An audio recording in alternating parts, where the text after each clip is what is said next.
안녕하십니까 수험생 여러분. 자, 지금은 은행 텔러 설명의 시간입니다. 제 이름은 전성하라고 합니다. 자, 저는 작년에는 중권만 강의했어요, 텔러에서. 하지만 저는 상중하권을 다 강의를 해본 적이 있습니다. 그리고 엄청난 적중률을 또 보였죠. 그래서 여러분에게 자신있게 여러분의 공부에 미력이나마 도움을 드리기 위해서 오늘 짧게 한 10분 정도, 10여 분 정도 설명의 시간을 마련했습니다. 이것은요, 뭐 세부적인 내용을 말하는 게 아니에요. 예, 그렇죠. 예, 수표가 뭐고 어음이 뭐고 이런 거 설명하기 위한 자리가 아닙니다. 은행 텔러에 대해서 여러분에게 강한 자신감을 드리기 위한 자리입니다. 아시겠죠? 그래서 제 강의를 지금부터 하는 강의라기보단 설명을 편안한 마음으로 어깨를 쫙 펴고 쭉 의자에 기대시든지 누우시면서 또 이어폰 꽂고 눈 감고 들으신다면 은행 텔러를 준비하시는 분이라면 조금 자신감이 생길 수 있습니다. 자, 우리 은행 텔러는 뭐 하는 게 은행 텔러일까요? 은행 텔러는요, 텔레마케팅도 마찬가지고, 텔러라고 그러면 원래 텔은 영어로 구분하다 이런 뜻도 있습니다. 그렇죠? 계산하는 사람. 쉽게 이렇게 볼 수도 있겠죠. 은행 텔러는 은행에서 일하는 사람, 이렇게 넓게 봐도 돼요. 하지만, 원래는 우리가 은행 창구에서 일하는 사람을 의미하는 거였습니다. 그런데 2009년도 자본시장법이 시작되고 나서, 그렇죠? 텔러가 할 수 있는 일이 실제로 굉장히 많아졌어요. 더군다나, 자, 최근에는 특성화 고등학교라는 곳 있죠? 예, 특성화 고등학교 학생들이 유망한 직종으로 꼽고 있습니다. 가장 선호하는 자격증이에요. 왜 그럴까요? 이제 점점 금융상품이 다양해지거든요. 자본시장법이 시작되면서. 그죠? 다양한 금융상품이 출현하고 있습니다. 거기에 맞춰서 은행들이 변모해 가고 있어요. 은행의 1차 변모기를 IMF기라고 볼 수 있습니다. IMF에는 많은 은행들이 없어졌어요. 눈물의 비디오를 여러분 보셨습니까? 없어지는 은행에서. 동아은행 같은데, 그렇죠? 종은행 같은데. 우리가 익숙하게 들어왔던 은행들이 없어졌어요. 그 과정에서 은행들이 어떻게 됐어요? 대규모 됐습니다. 대규모. 지주회사가 되었죠. 지주회사. 그렇죠? 그래서 우리금융지주, KB, 그렇죠? 하나금융지주, 이런 식으로 다 지주화 되었습니다. 대형화 되었어요. 그렇죠? 그렇기 때문에 이제 은행들이 많이 변모를 했어요. 거기다가 2차 변모기가 금융위기를 거칩니다. 그죠? 금융위기를 거쳐요. 그러다가 3차 변모기에서, 그러니까 많이 위축됐어요. 팽창시켰던 걸 많이 손실이 나면서 많이 쪼그라들었어요. 그러다가 2009년도 자본시장법이 시작되면서 자본시장법 이후에는 3차 변모기라고 볼 수 있습니다. 그렇죠? 제가 느끼면 이 금융시장이 앞으로 제4의 또는 제5의 혁명이 될 수 있습니다. 산업혁명 기가 3기였다면 우리 인류 문화 발전 단계에서 IT혁명, 그렇죠? IT혁명은 진행 중이고 이 금융혁명도 진행 중입니다. IT와 금융은 또 많은 연관성을 지니고 있죠. 이 여기에 은행이 많이 대형화되었다고 그러죠. 다시 또 대형화가 더 커지고 있습니다. 은행이 확장하는 일이 많아지고 있죠. 거기에 중심적인 역할을 하는 것이 바로 은행 텔러입니다. 여기까지가 이제 은행 텔러에 대해서 개요적으로 설명을 드렸고요. 자, 은행 텔러 시험이 자 1년에 한 3번 정도 나옵니다. 그렇죠. 3월 초에 이미 우리가 시험이 있다고 공고가 되었어요. 그렇죠. 자, 이게 은행 텔러 같은 경우는 우리가 딱 보면 기본 지식이 있고 참고실무 1이 있고 참고실무 2가 있어요. 참고실무 1이 중권에 해당하고 참고실무 2가 하권에 해당하겠죠. 그렇죠. 자, 이렇게 쭉 보시면 배점을 보면 텔러 기본 지식이라는 데서 25점, 중권에서 40점, 하권에서 35점이에요. 가장 배점 많은 곳에 제가 강의를 했죠. 그렇죠. 그러니까 이게 근데 내용이 어떻게 돼 있냐면요, 여러분. 이렇게 돼 있어요. 여러분이 이것을 다 우리가 지금 목차를 꼼꼼히 보자는 게 아니죠. 목차 암기해서 뭐 하려고, 그죠? 근데 여러분이 어떤 흐름인지를 봐야 돼요.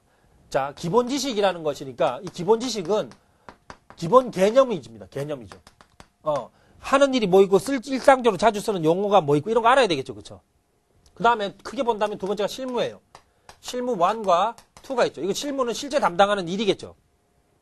이것은 어떻게 처리하느냐의 문제죠. 어떻게 처리하느냐. 그렇죠. 이것이 주로 은행 텔러의 내용이에요. 그렇기 때문에 실제 시험에서는 기본 개념이 아주 중요합니다. 기본 개념. 기본 개념을 통해서 관련 내용을 질문을 합니다. 그렇죠. 약관이 뭐냐. 그렇죠. 네. 예금계약의 법적 성질이 뭐냐. 이렇게 나온다는 거죠. 그러니까 이런 것들을 물어봐요. 그래서 약관의 개념을 알아요? 예금계약을 알아요? 그럼 거기에 나와서 세부적인 내용들을 확장할 수 있다는 거죠. 이렇게 문제를 내고 있습니다. 아주 간단합니다. 아주 간단하지만 느끼는 분들은 굉장히 어렵게 느껴질 수도 있어요. 그렇죠? 그건 왜냐하면 기본 개념 숙지가 안 돼 있거든요. 이 과정 속에서는 내용을 질문하지만 또 한 가지가 비교 문제를 내요. 비교 문제. 유사한 것들 비교합니다. 비교 문제가 있어요. 아시겠죠? 문제 실제로 출제할 때.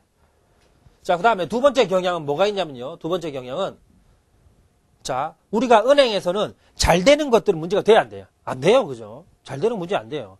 문제는 뭐냐면 두 번째 사고와 관련되는 것. 사고. 그렇죠. 사고. 우리가 은행 텔레에서 집중적으로 출제하는 게 바로 사고입니다. 상중 하권을 다 통틀어서. 그러니까 뭐 부도수표 시의 처리 문제, 부도수표에 관련된 처리 문제. 그렇죠?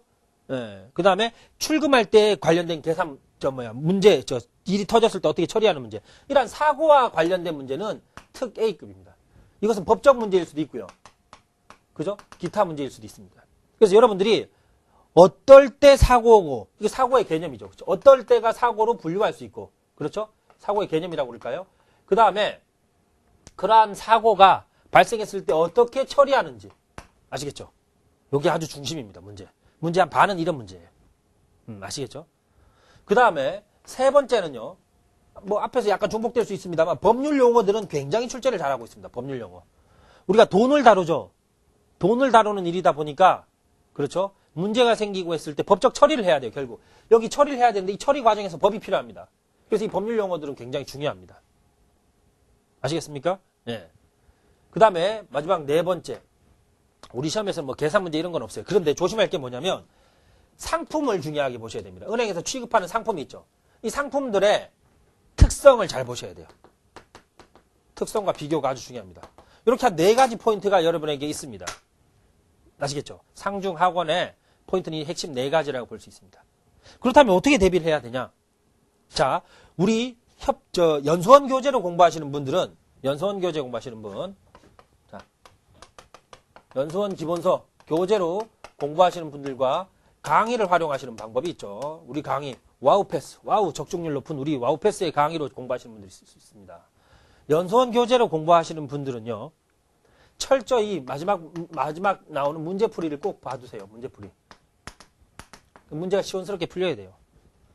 아시겠죠? 중복되는 문제가 상당히 많습니다. 그러니까 자기들이 만든 교재에서 자기들이 출제하는 거예요. 그러니까 상당히 많이 출제됩니다. 아시겠죠? 예. 자, 그 다음에 강의를 활용하시는 분들은요, 강사님에게 기본 개념에 대한 확실한 숙지를 요구하세요. 이게 가장 중요합니다. 법률 용어도 기본 개념이고요. 다 기본 개념의 문제입니다.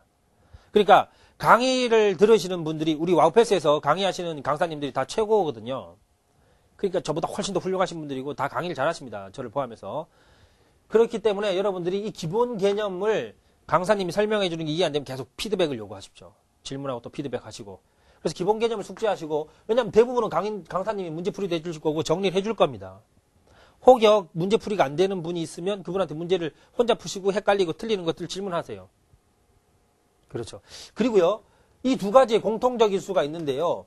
머리에 그리는 것이 상당히 중요합니다. 머리에 이미지화해라. 이미지화해라. 무슨 말이냐면, 자, 예를 들어서 부도수표 문제가 있어요. 부도수표. 수표가 부도났네? 어떻게 하면 되지? 머릿속으로 그리는 거예요. 막 그리면 어떤 부도수표가 났던 상황, 교재를 보면서 이렇게 흘러간다 이런 걸 보면서 부도수표가 났던 상황들을 한번 생각해 보시는 거예요. 그렇게 해서 이 사고 처리와 관련되는 부분들, 법률 용어와 관련되는 부분을 숙지하셔야 됩니다. 아주 중요하죠. 그리고 여러분들이 단순하게 여러 가지 상품이 나오면 또 뭐 여러 가지 암기해야 될 상품 나오면 암기 아주 중요합니다. 저는요, 암기 사항들을 철저하게 암기하게 해드리죠.